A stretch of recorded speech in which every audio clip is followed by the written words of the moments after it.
Kalau tu lepas mah, kumur kau formal malam kumur.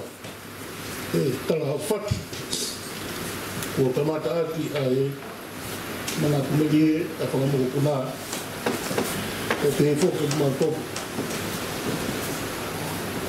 Apa nak? Kau kumur, kumur dua off, tengah. Whanau iau i a tau noa o me taiwa whinoa. O a sisita i whanau. E whanau iau o ngā lai he mo ui e ka te ilo ke te mo ui e ka a whakata e mo ui e ta mai e koe ni koe mo ui i hapa tapu e ne lawe geri e kuwhi whine koe me tapu neftis koe ngā walahi e whae e koe ke mo ui kai no tau iau tau e kisi o ak mai e fua ore a whae koni ke te au nanu i kai kiro mai ha tau ki masiwa ka pao tike mau mai mo ui whakapoto poto i more mo e whae koni o ngona mau pe e bana wana iki mai ono leo ki te au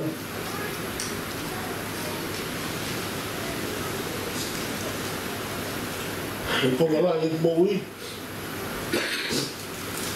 tau na whana wala i e na mātou ka koa pe mona larnia skandalon e mawhanonga hau ngā hau e ngā mātua o toki tupu ake o la he konga mo ui i Horopeka e kai ngalo e te au e a wha o e tamutai wa whito u no wha matanga dai ki e whare e sesi ka mau whitu kutuko ki api e tau ngā api o whenga mea ke mau marua tai mune hoko e a wha le hae a whare koi ni o fua au e whae e koni o whakapuloga pen mone hui peo kone te konu ke ui kai koa tuka tahau nai umele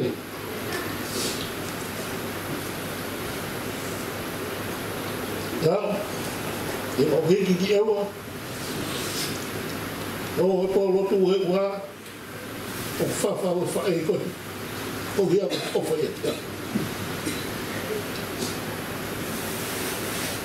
lotu la te mga au e tau ana e whae koe e konga la e mga au e ngā au ke lotu te mga ngā au ke mukui koe wau mau whenga maari o ngā au e ngā au e sisi o ngotonga i Amerika me lea mena te au manu kumi hata i hao toponi ka te koho ngā ue tono tari na whai ki whae koe sauti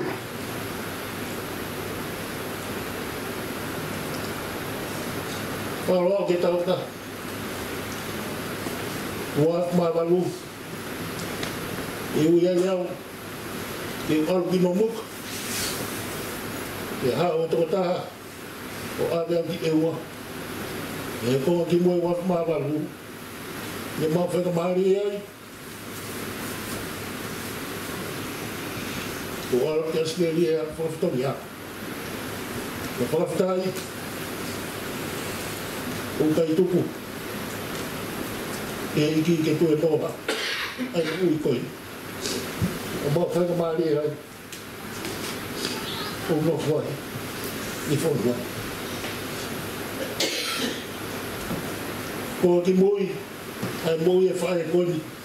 O lawa mai tau ka mea wano tā whaa. O whenga mau pe. Ke hoa. Ke ma Christmas ka mo whae koni. Ko tau mai a. Ko aua toi niu pa.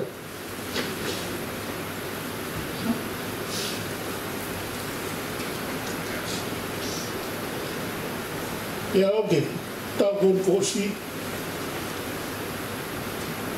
Ko wamna ke hoa, o koe ke whaha ke hoa, te ria. Na wei, whae koni. Te kai rawa mo. Tau walewa. Ke tau mai peri, este ria.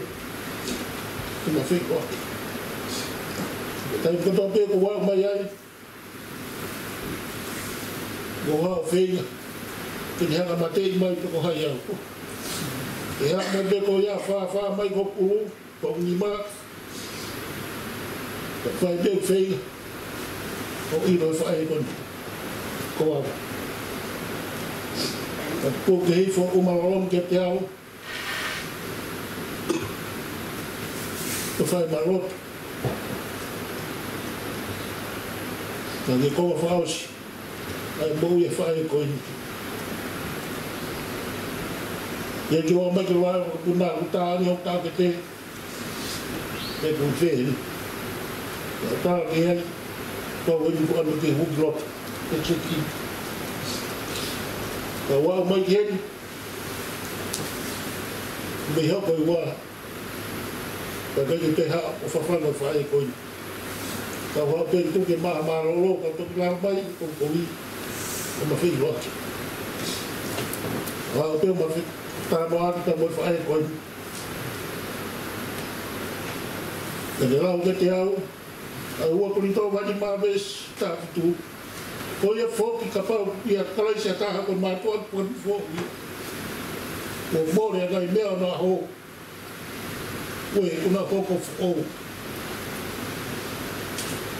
E mahiwa, anusia sa miwa la no ui e eiki. O ne tari hake rewa tānu o tamasi. Eiki, whai mai Afrika. Ka loto ngai kuhi wā.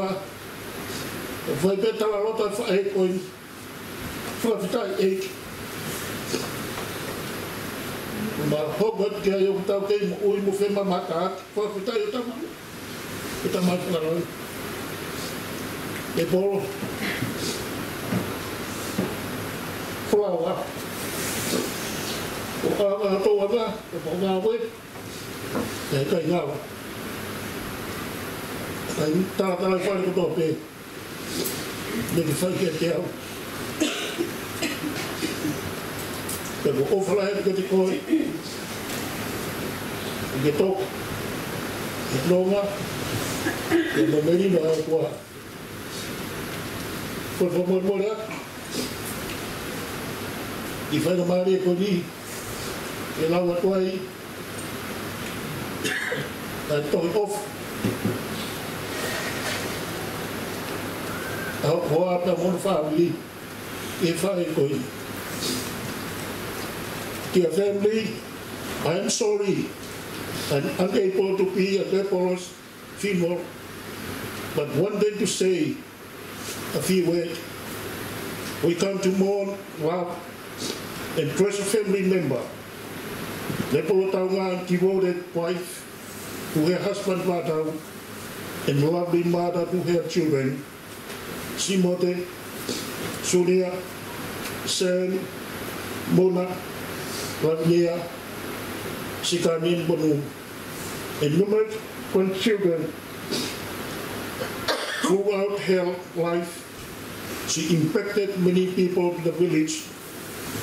She lived when supporting her husband in the Free Wesleyan Church of Toma. She will be missed deeply by those who live here. She will be missed by her children who have benefited from her wisdom and leadership. But we believe that those who die in Christ shall eternal life with him. Therefore, in faith and hope, we've come together to offer prayer and thanksgiving and trust to God what he has done for us, and give in realization of Jesus.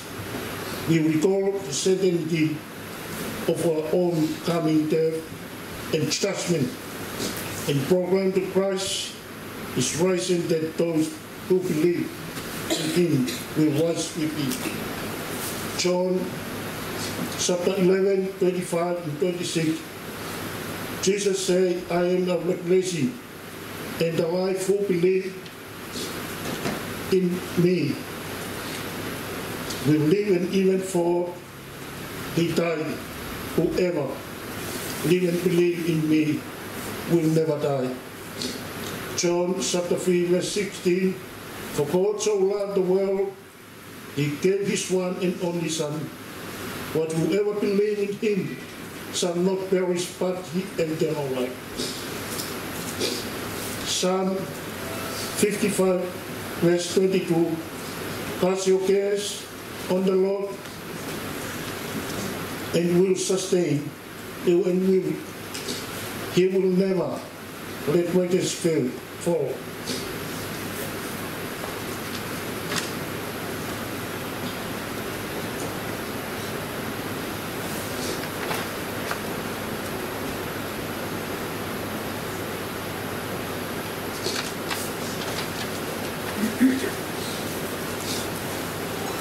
Our family in Australia, they send their love to the Tana family and have been praying for you all.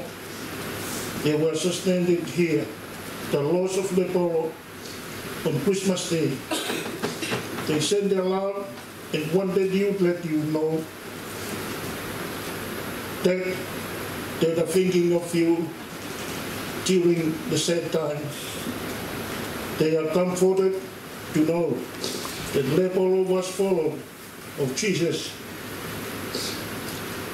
and that she had peace with the Lord. The comfort Maru and her is that Leporo now with the Lord we will see again when ourselves will be called home. God bless our family and spread family from Australia. Leporo, over my church Fataka, Australia, Narangati Church, Pastor Stan Manning, Tonga Pakofe, Mauherotu, Kainarot, Tonga, Kaina Parani, Ika Tonga, in Mama Pemo Melina Kua, Ofraya.